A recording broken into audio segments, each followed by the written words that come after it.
안녕하세요. 코로나 확산에 따른 사회문제탐구 보고서를 정리해 발표할 3학년 2반 12번 송예린입니다. 먼저 목차는 연구 주제 및 선정 이유, 연구 설계, 자료 수집, 자료 분석 및 해석, 결론 및 재현, 참고 문헌 순으로 진행하도록 하겠습니다. 먼저 연구 주제 선정 및 동기입니다. 2019년 겨울부터 코로나19가 발생하고 지금까지도 대유행이 지속되고 있습니다. 치료제가 없어 많은 사람들이 죽거나 심각한 후유증을 얻게 되었습니다. 하지만 대유행의 기간이 길어지며 사람들이 코로나 바이러스에 대해 그 심각성과 경계가 둔해졌고, 이는 사회적 방역에도 지대한 영향을 미치고 있어 심각한 문제가 되고 있습니다. 이런 문제점을 인지하고 사람들의 코로나 바이러스 심각성 인지 정도, 코로나19에 대한 올바른 지식 습득 여부 등을 조사하며 방역에 도움이 될 수 있는 기반을 마련함과 동시에 관심 분야, 생명과학 및 생명공학에 대한 흥미를 높이고자 보고서를 작성하려 합니다. 다음은 연구 설계입니다. 보고서는 문헌연구법과 설문지법을 활용해 작성했습니다. 코로나 바이러스 및 방역 실태 등을 문헌연구법을 통해 조사했고, 이를 활용해 설문지를 제작했습니다. 그 뒤 검단고등학교 3학년 32명의 학생을 표본으로 하여 5월 17일부터 19일 동안 설문지를 작성하게 하고 결론을 도출했습니다. 다음은 자료 수집편의 문헌연구법을 통한 자료 수집에 대해 알아보도록 하겠습니다. 순서는 다음과 같습니다. 먼저 코로나19 바이러스입니다. 코로나19 바이러스는 2019년 12월 중국 우한에서 처음 발생한 뒤 전 세계로 확산되어 새로운 유형의 코로나 바이러스에 의한 호흡기 감염 질환입니다.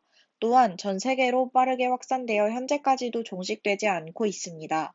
주요 증상으로는 발열, 기침, 흉통, 결막염, 식욕 감소, 소화기 증상 등이 나타나며 폐렴과 급성 호흡기 곤란 증후군 등이 합병증으로 나타날 수 있습니다. 잠복기는 대략 5일에서 7일 정도이나 예외적으로 1일에서 14일까지 다양한 사례가 보고되고 있습니다.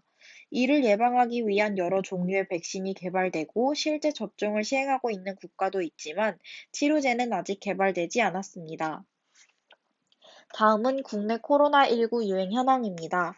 근래 흔히 4차 대유행이라 불리며 일일 코로나 확진자가 급증하고 있는 추세입니다. 이에 따라 수도권과 수도에는 사회적 거리두기 2단계를 적용하며 위기경보 단계는 심각 단계를 유지하고 있습니다. 왼쪽의 표는 일별 확진 환자 및 완치 추세에 대해 나타낸 그래프이며 기간은 5월 14일부터 5월 20일입니다. 다음은 코로나19 대유행의 역사에 대해 알아보도록 하겠습니다. 코로나19 바이러스는 2019년 말에 발생하고 현재까지 총 4차 대유행을 유발하고 있습니다.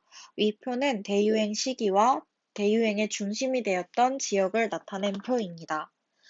코로나 4차 대유행은 2021년 4월부터 현재까지를 대유행이라고 부르는데, 그 시기에 있어 여러 의견이 존재하기 때문에 3차 대유행까지만 표로 나타내 보았습니다. 다음은 코로나19 방역에 대한 내용입니다. 왼쪽의 자료는 코로나19 방역을 위해서 지역별로 적용되고 있는 사회적 거리두기 단계를 지도를 통해 나타내고 있습니다. 현재 사회적 거리두기는 5단계로 구분되어 있고, 전국 평균 확진자 수는 5월 네 번째 주를 기준으로 641명이라고 집계되었습니다. 현재 수도권과 수도에만 2단계를 적용하고 있고, 확진자 수 기준으로는 2.5단계 수준이었지만 2단계를 적용하고 있습니다. 다음은 질문지법을 활용한 자료 수집에 대해서 발표하도록 하겠습니다. 순서는 다음과 같습니다. 먼저 인식조사를 위한 설문에 대해 발표하도록 하겠습니다. 첫 번째 질문은 과거 코로나19 대유행 초, 즉 2019년 12월부터 2020년 2월 사이에 본인의 코로나19 관련 관심도를 표시해 주세요. 이었으며, 두 번째 질문은 현재 코로나19 유행 상황에 대한 본인의 관심도를 표시해 달라는 질문이었습니다. 이는 코로나19 관심도 변화를 조사하기 위함이었고, 관심도 단계를 각각 5단계로 구분해 설문에 응하도록 했습니다. 두 번째는 올바른 정보 습득 여부 조사를 위한 설문이 진행되었습니다. 코로나19 감염증의 평균 잠복기와 주요 증상, 그리고 코로나19에 대한 내용을 묻는 질문으로 구성되었습니다. 다음은 설문 결과를 나타낸 표입니다. 질문 1번부터 질문 5번까지 각 문항별로 선택한 응답자의 비율을 나타낸 그래프입니다. 다음은 자료 분석 및 해석에 대해 발표하도록 하겠습니다. 먼저 문헌연구법을 통해 수집한 자료 분석 및 해석편입니다. 코로나19는 2019년 말에 발생한 뒤로 현재까지 유행이 지속되고 있습니다. 2020년 2월에 1차 대유행을 시작으로 4차 대유행까지 발생했으며 이를 막기 위해 국가적, 사회적으로 방역을 실시하고 있습니다. 국가는 사회적 거리두기 단계 및 위기 경보 단계를 제정하여 위험성을 알리고 방역의 기준을 설정하고 있습니다.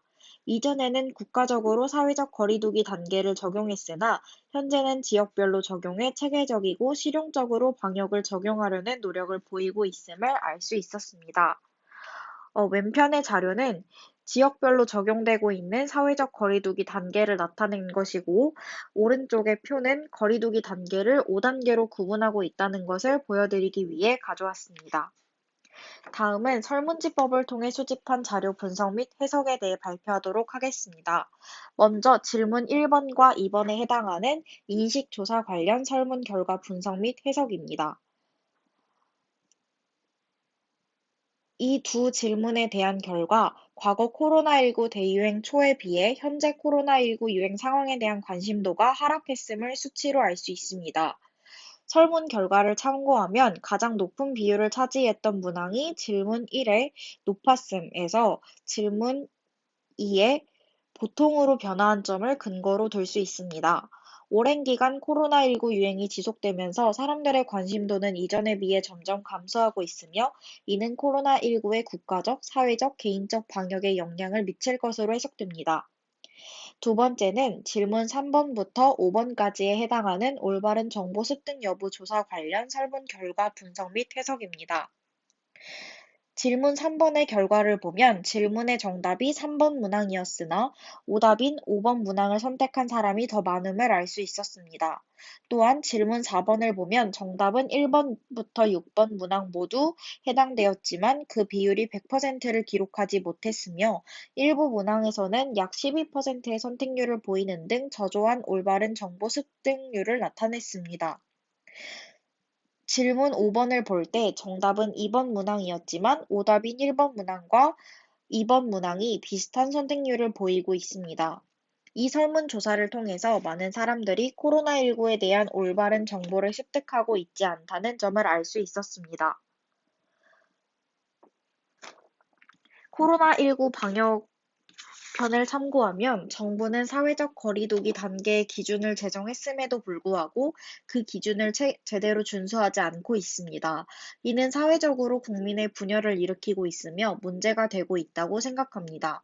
또한 국민과 국가가 서로 합심하여 코로나19 방역에 힘쓰지 않는다면 코로나19가 종식되는 것에 많은 어려움이 있다고 생각합니다.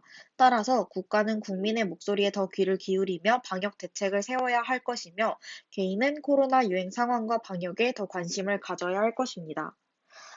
이 보고서는 중앙방역대책본부의 자료를 참고해 작성하였습니다.